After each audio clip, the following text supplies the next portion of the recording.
And so I want to talk today about humanities and public interest technology. This subtitle, Leading the Ethical Governance of Innovation. I'll explain this further in the talk, but public interest technology is simply the different types of activities that are happening across our society. I'll talk about it within the context of academic institutions, but it's beyond academic, that are aiming to generate the future applications, creation, design of technology in ways to get us benefit for the public. We've gotten very good at getting innovation and technology to work for the growth of private capital, but what about public interest? How do we attend to that? How do we be accountable for it? How do we invest more richly in our ability to foreground the well-being of the public, of the people, so to speak? And so I want to talk about that in relationship to humanities, and my slide deck is basically trying to tell or retell a story that begins with the 1960s origin of the National Endowment for Humanities and National Endowment for the Arts. And I'll try to frame that in the kind of way by spinning a narrative. You can tell me whether you think it's true or not. In relationship to Sputnik and the things that happened after that, talking about the investment in science, math, and engineering and technology. And then ending with some of the ways that those investments have paid tremendous dividends, but also have demonstrated both our capacity to invest and our failure to be comprehensive with that investment, and how that creates an opportunity space for us now to really anchor into what should be a comprehensive mission for our academic institutions, for which humanities has to play not just a vital role, but actually a transformative role in engendering new ecosystems, new architectures for the kind of work that we will need to see in the future talent that's going to resolve some of these challenges and ensure that if we have a future, that it'll be one that we actually want to inhabit. Okay? And then we'll welcome your thoughts about this as well as we move forward. So thank you again. And as I said, I wanted to start with a retelling of a story about the origins not of humanities. Humanities, depending on how you define it, has been around since, I don't know, smiling, black pepper, exercise, however long.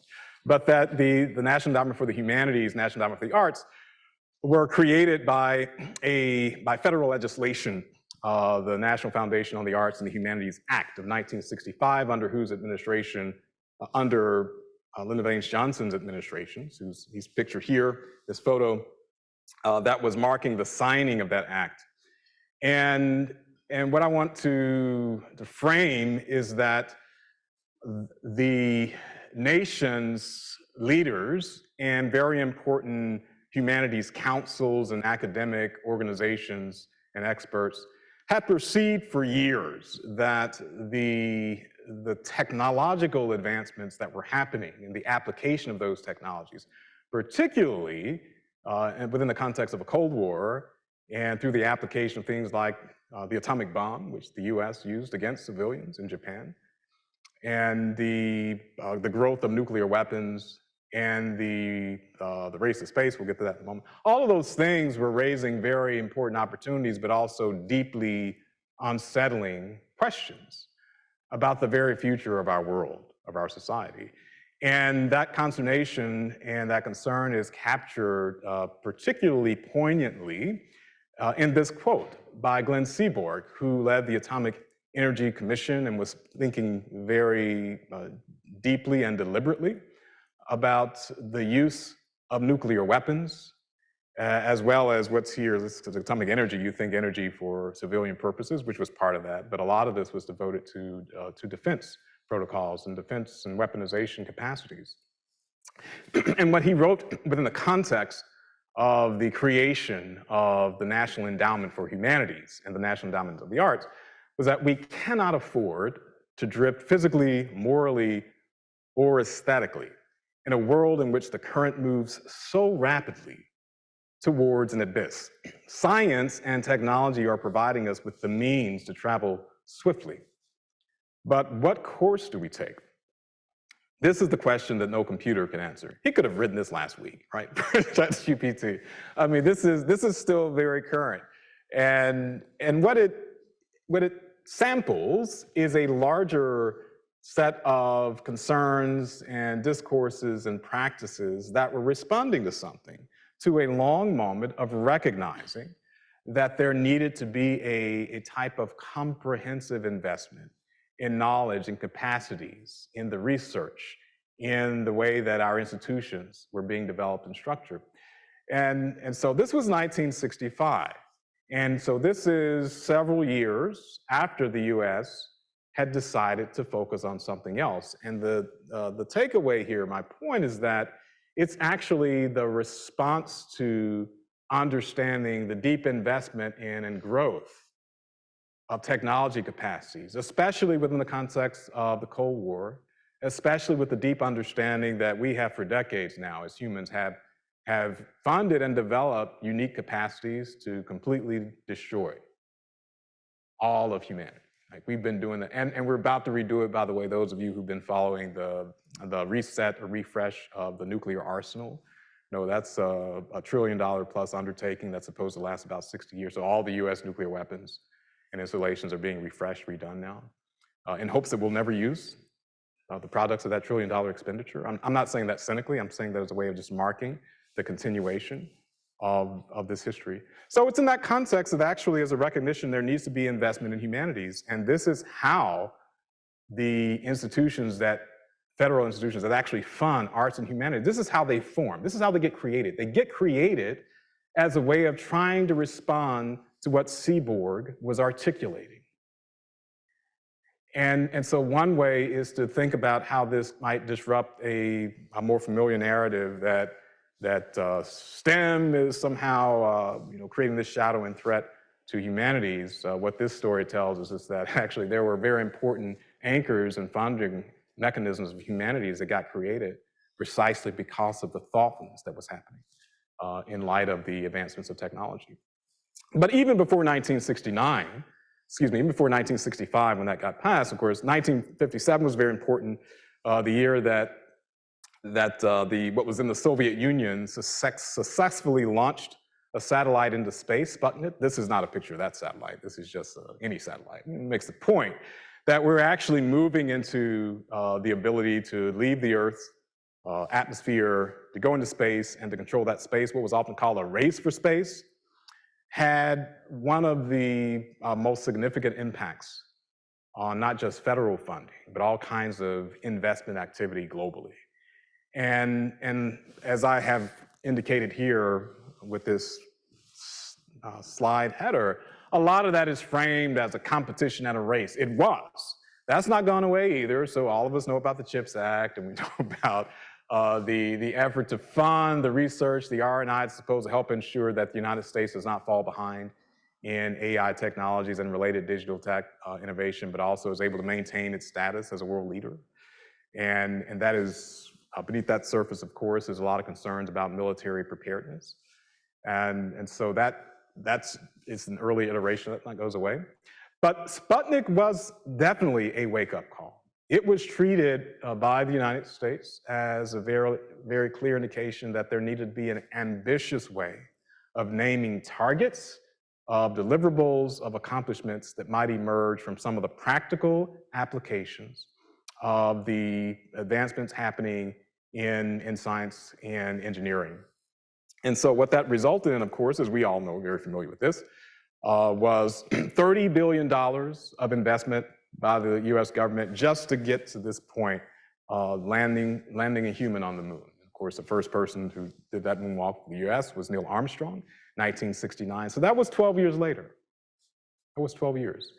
Incidentally, I'm not trying to promote Virginia Tech, but incidentally, I would never do that, but incidentally, this is actually the same year that Virginia Tech decided to become a comprehensive university because it had been technical. And I would actually, I've said this before, I would love to have been a fly on the wall in that boardroom conversation about why, when all this federal funding for STEM is flowing from the government, why if you led a university, you decide, and you were STEM, why would you become comprehensive? Why not just optimize your capacity to get those revenues? And of course, it was actually because the 1965 thing. It was that, yeah, but we can't just do only that.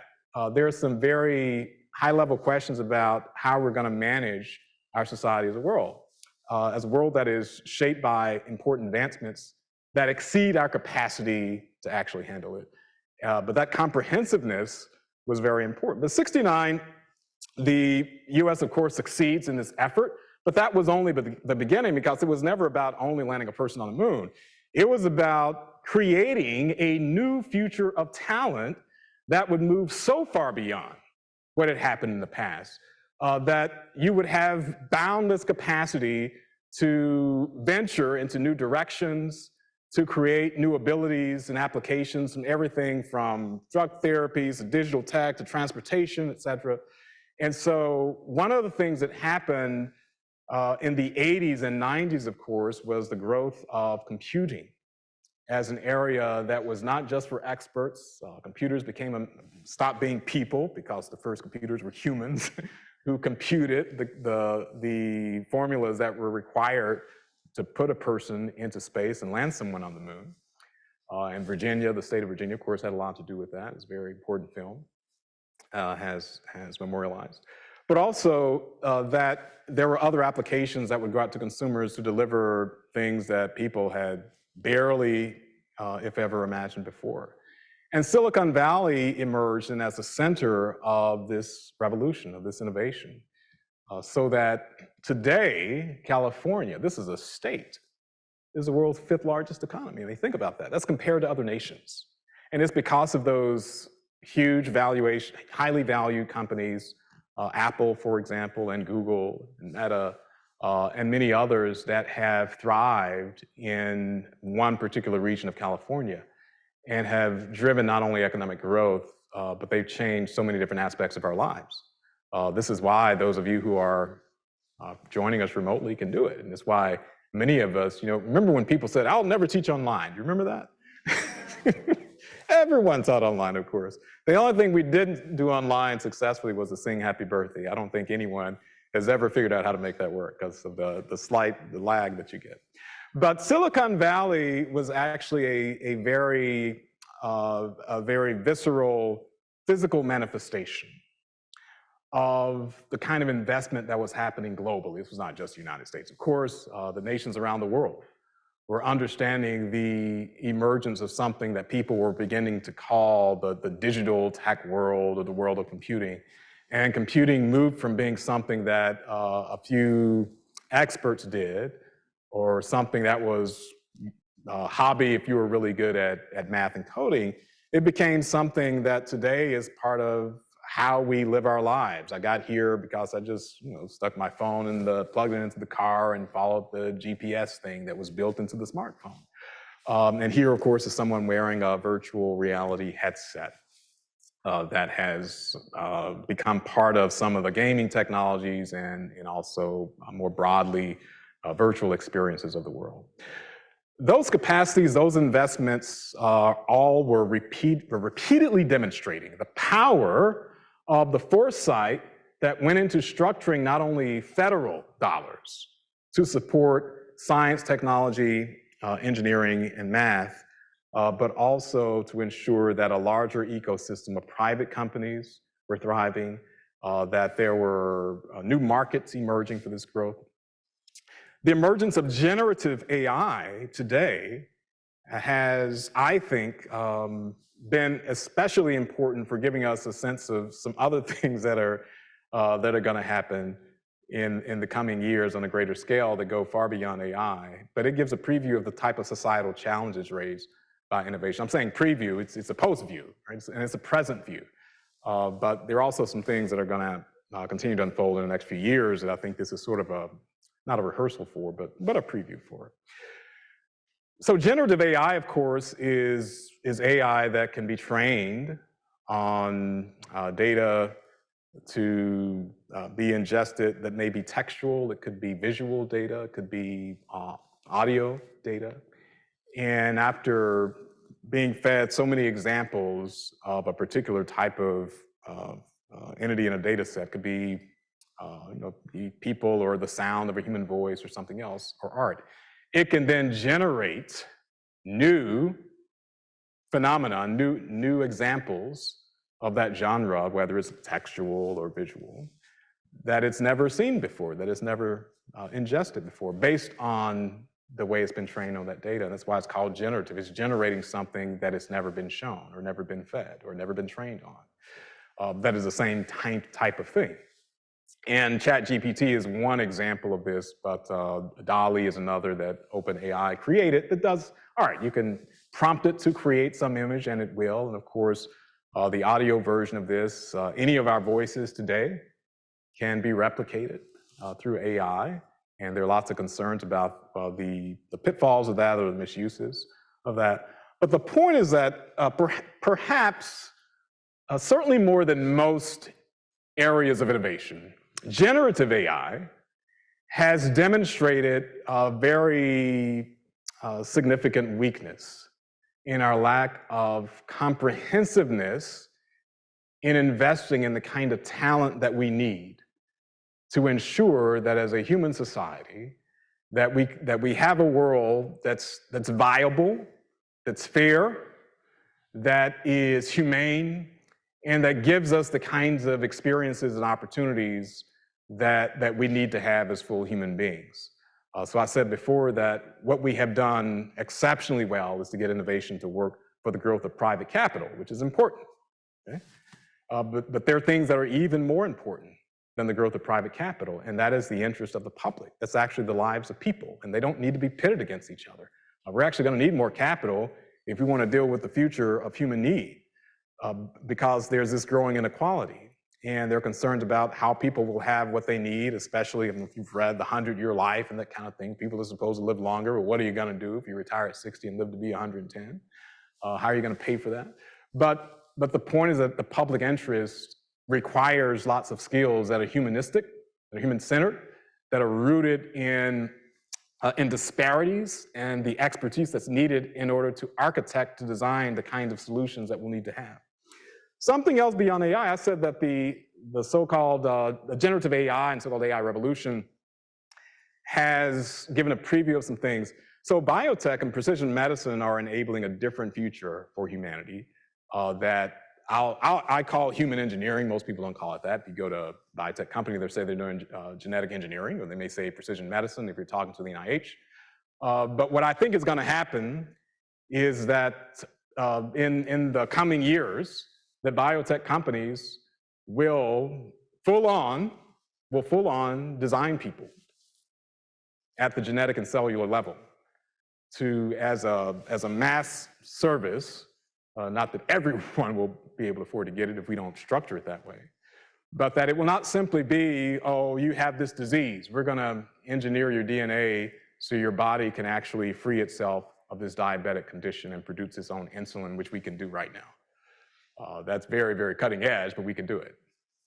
But we're actually going to just go full scale and say, Sylvester Johnson, we have this genetic analysis of your DNA, and we're going to take your DNA and your partner's DNA for reproductive purpose. We're just going to redesign that. And we're going to correct for those dispositions or abnormalities that would predispose your hypothetical offspring to develop all kinds of things. So I have an aggressive form of prostate. I don't have prostate cancer. There is an aggressive strain of prostate cancer that runs in my family. I don't have it. I was misspeaking. And it runs very strongly in my family. And so I, every year I go and make sure I try to catch this thing. Would I be interested in my posterity never having to worry about that because it's been something in my family for generations? I'd be interested in that. Lots of people would be interested in that kind of thing. Aggressive forms of breast cancer run through particular families. It's genetically specific.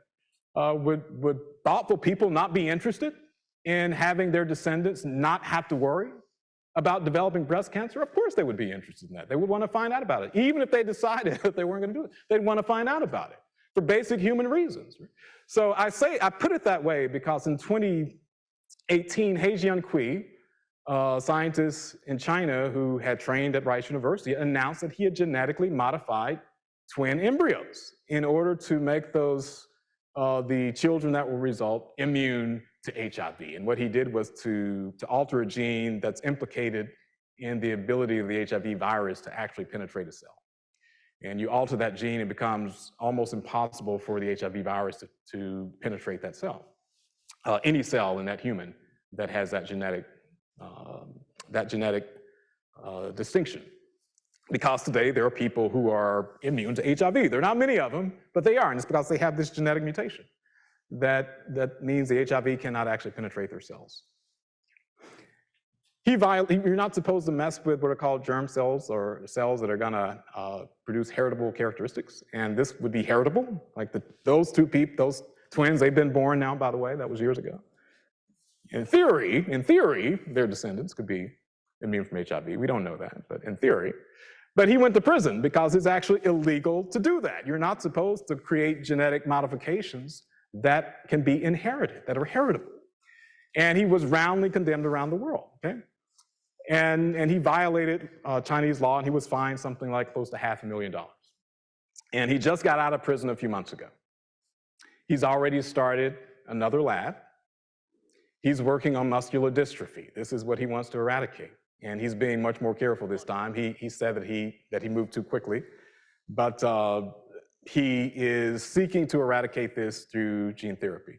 And my point is that I think we would be distracted if we focused only on the infraction, that he violated ethical standards, and we don't recognize that every year that goes by, billions of dollars are being invested to improve our ability to do this right here, to genetically modify people, not only to cure disease, but to have the capacity to actually design the kind of people in the future who will be more robust, who will have a different type of biochemistry that is optimized for certain kind of outcomes.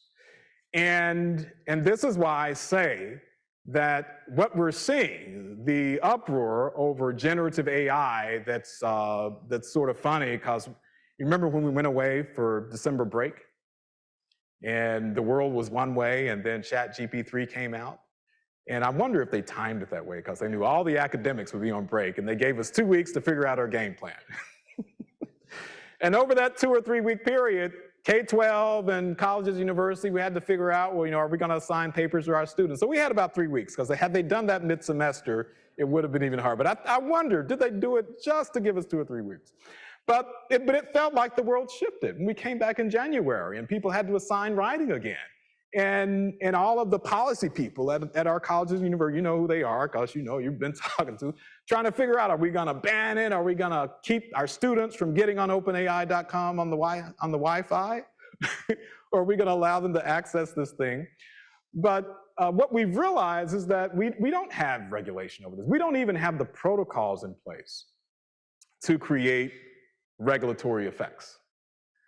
Because this is very complicated. It's everything from data sets to who gets to design things. OpenAI has a very interesting financial model where I don't get into the weeds with it, but what they've suggested is if they get to a certain point in profitability, that the company will take only so much profit for itself, and then that might go somewhere else in society, even though that hasn't gotten figured out.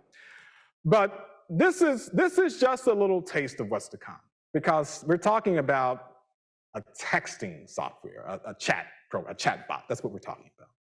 And I'm not saying that to trivialize it. It's actually very important. I'm saying that this is coming. Okay, this is already here. And if we think that what happened with He Jiankui, or he broke the law, he shouldn't do that again. If you think this is going away, then I'll repeat what I said earlier, that most thoughtful human beings, not everyone, but most thoughtful human beings would love for their children not to have to suffer from the fatal illnesses and diseases that they might be predisposed to suffer from. And for that very humane reason, and because billions of dollars are being invested in our capacity to do this each year, what we will see in the years to come is a high-level rollout of what I'm calling human engineering. You can call it genetic engineering or precision medicine. But it will, among other things, give us the ability to design people. And I think that biotech companies are going to hire for this kind of talent. And I think that the departments that we have in our universities are going to have to do a shuffle. And we're doing it around AI right now. But I think if you look at metrics like the valuation of companies and the implications for curricula and the challenges and opportunities as well for policy, okay? All of those things are gonna have to be retooled by the time this arrives at scale, if we're gonna have a world that we want to live in, because this could easily go in all kinds of directions that might not be in anyone's interest. In other words, what we need is a new ecosystem of governance. So not government, okay? Government will have to be part of this, but governance is managing our technology, controlling it, and not in a cynical kind of way that is this awful thing and we've got to put tech in a cage because it's dangerous. You know, technology, I was talking to Pramesh Lalu, who's a very celebrated humanities scholar from the University of Western Cape in South Africa. So he was visiting with us a couple of weeks ago at Virginia Tech. And we were talking about some of these issues. And he said something that I said I wanted to repeat it, but I would cite him. That's why I just told you that there has never been a moment in the history of humankind when we have been out of relationship with technology. In the entire history of our evolution, it's just never been the case. And if you look at all the things that our gut bacteria do, or the way that we manipulate the world in order to change ourselves or our environment, so I'm taking that broad humanistic understanding of what tech is. It's not something that just started in the 1960s. But we have been changing ourselves and the world through techne throughout our history as humans. And I don't think we should stop doing that. I think what we do have to start doing, however, is creating something new. And this is sort of what was being hinted at in that quote that I opened with. That there are certain answers that we have to have as a society that our technology is not going to give us. And it's not going to come, I will go further, it's not going to come from narrowly focusing on only technical forms of knowledge. We need technical forms of knowledge because it's not going to exclude that either. It requires all hands on board. It's going to require comprehensiveness. And it's not going to be just an academic thing. This new ecosystem is already emerging. So you've seen some examples of things like the research labs on AI that have started. They're not commercial companies per se. They're trying to study the effects of AI and trying to theorize the practices that need to be put in place in order to give us the results we need. One of these is the Distributed AI Research Institute that Timnit Gebru has created. Another is the Algorithmic Justice League. And Timnit Gebru has emphasized, for example, that large language models, so that's what ChatGPT is an example of, will continue to have problems, and that what you need is a different kind of paradigm shift that's rooted in a very different approach to the data sets that are training those. But the point is that this is one edge of this new ecosystem. There are lots of other things that need to happen as part of this ecosystem. Another of those things is the kinds of training, of education, of the future talent. Humanities is going to get structured into key problem spaces and collaborative efforts to create this future of talent that we're going to need. And it's going to happen for many different reasons, partly because of the fabulous work, Christina, that you're doing in evangelizing and in messaging and helping people to understand humanities. Part of it because of what VCU is doing, where you have this coordination between humanities and the Office of the Provost, and you have a visionary dean who understands that these different pathways to learning have to fulfill a comprehensive mission.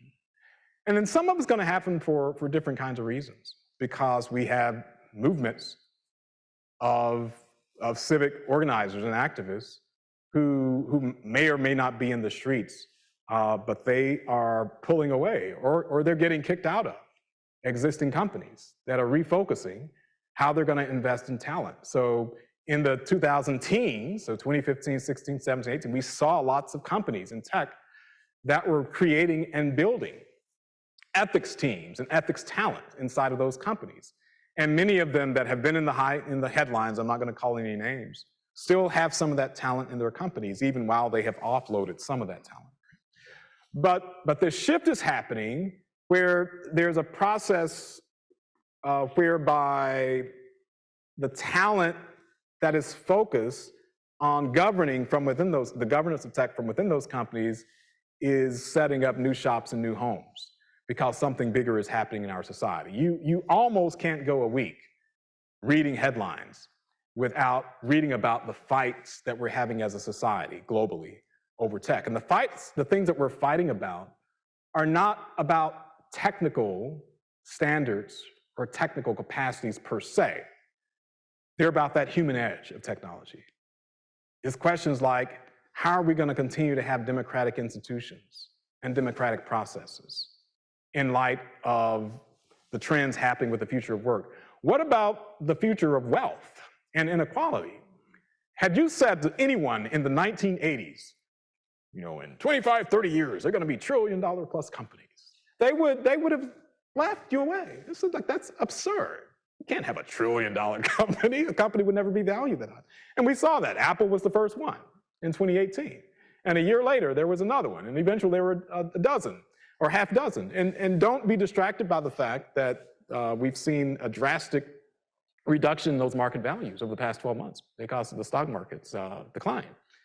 The point is that this is only the beginning of tremendous value creation that is happening when, for example, even sovereign states become, like the United States government, becomes a tenant in the ecosystem of data and digital services where the landlords are private companies, because the CIA has to subscribe to AWS just like you do.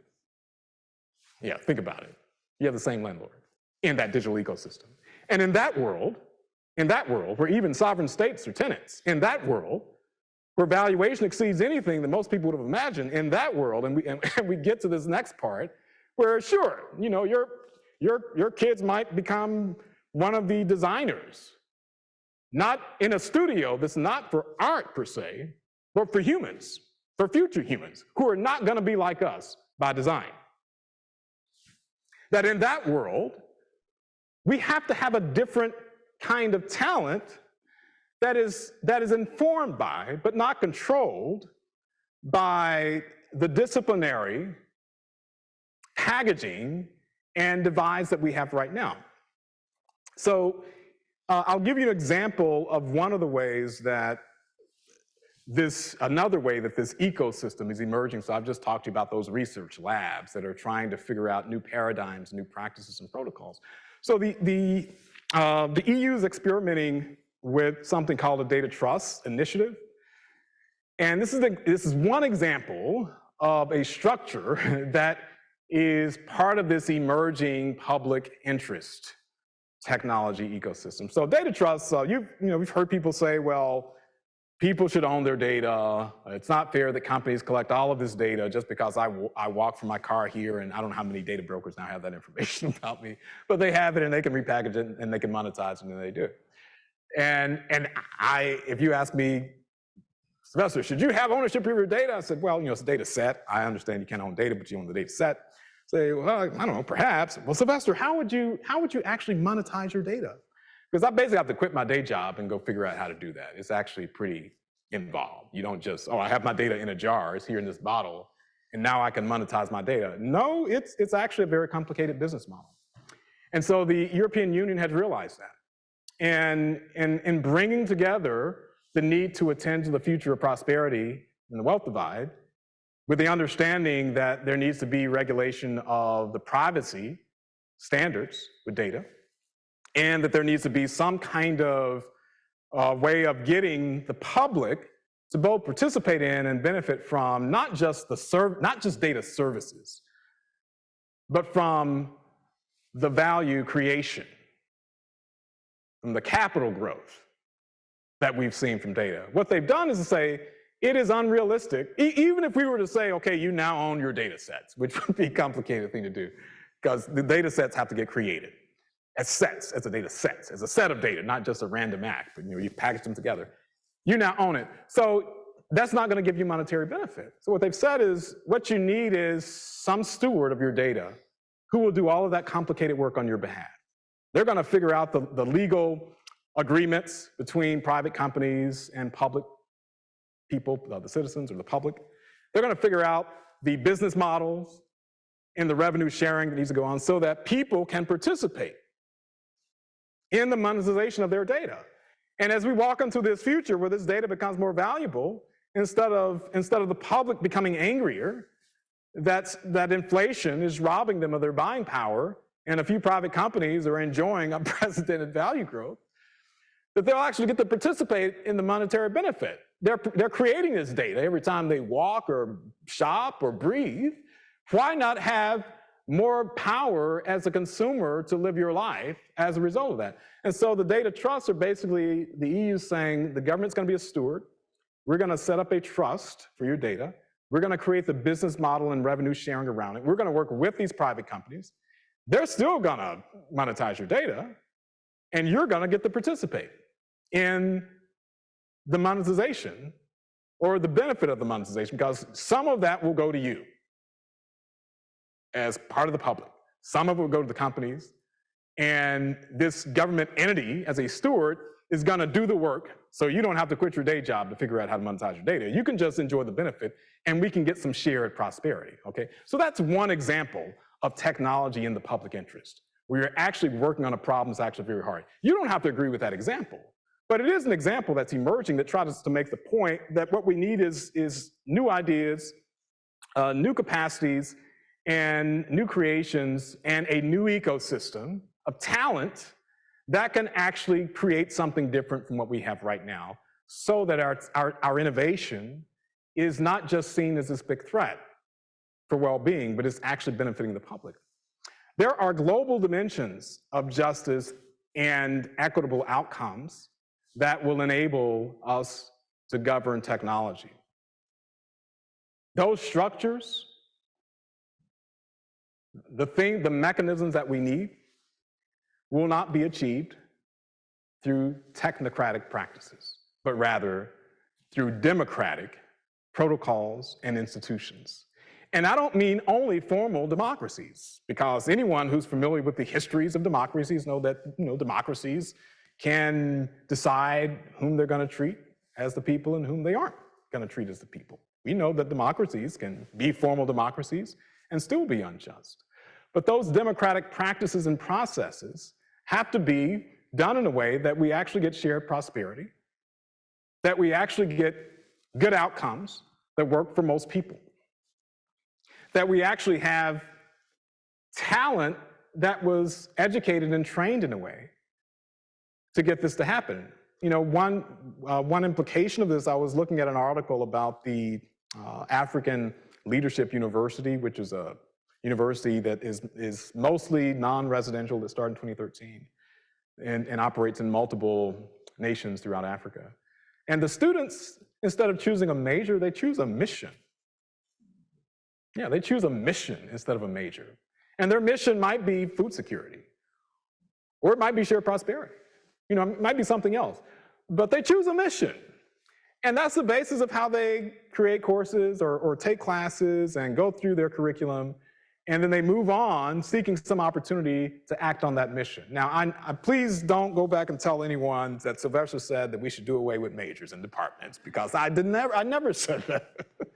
But what I am saying is that we can be inspired by some of these examples as we begin to imagine how we're going to get to democratic processes to govern, to actually manage our technology. And so, I'll end here, as we understand the opportunity space in front of us as a global society, that we have to have deliberate mechanisms for cultivating future talent that is globally minded. Okay? There are lots of nationalist enterprises that are informing and shaping the way our technology systems work, and that's important.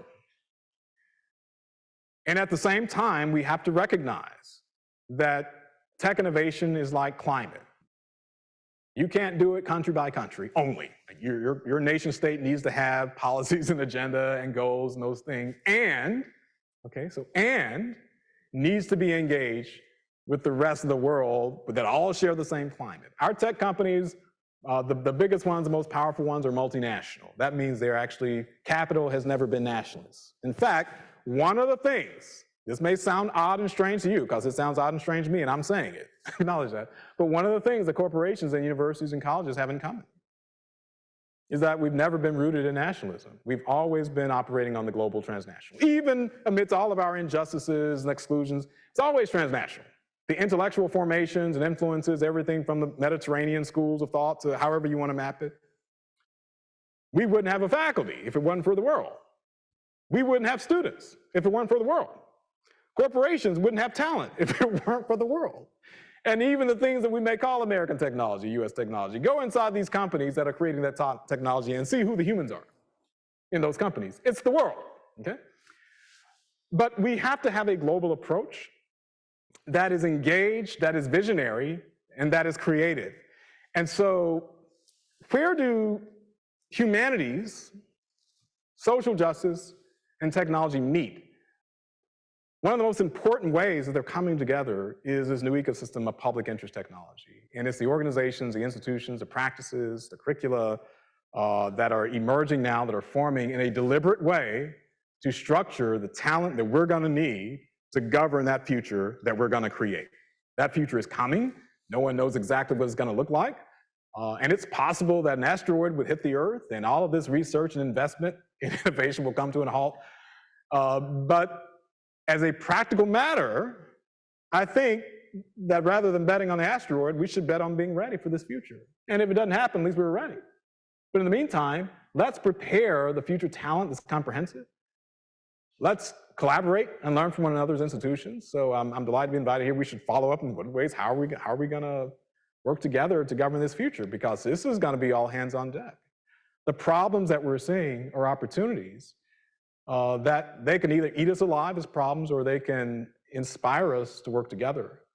And just as we saw in the 1960s, at the height of the Cold War, just years before the first landing on the moon, when the US, in the midst of an unprecedented investment in science, math, engineering, what's going on, said, you know what, we've got to institutionalize the support for humanities and the arts. And the rationale was actually very clear at that time, right? And I think what we have to do in the 21st century, in 2023 and beyond, is to recognize that there is a very important lesson to be grasped from that history. And the lesson is that the challenges that we're seeing with technology are inspiring us, or should inspire us, in order to take to the next level our ability to execute a comprehensive mission. And that technology has never been just technical stuff. It actually requires this human frontier of expertise, and that we can prepare ourselves in a deliberate way to create that future talent that will actually solve these challenges that are emerging with the opportunities that our innovation is bringing us. So thank you very much. I would love to hear your comments and answer your questions.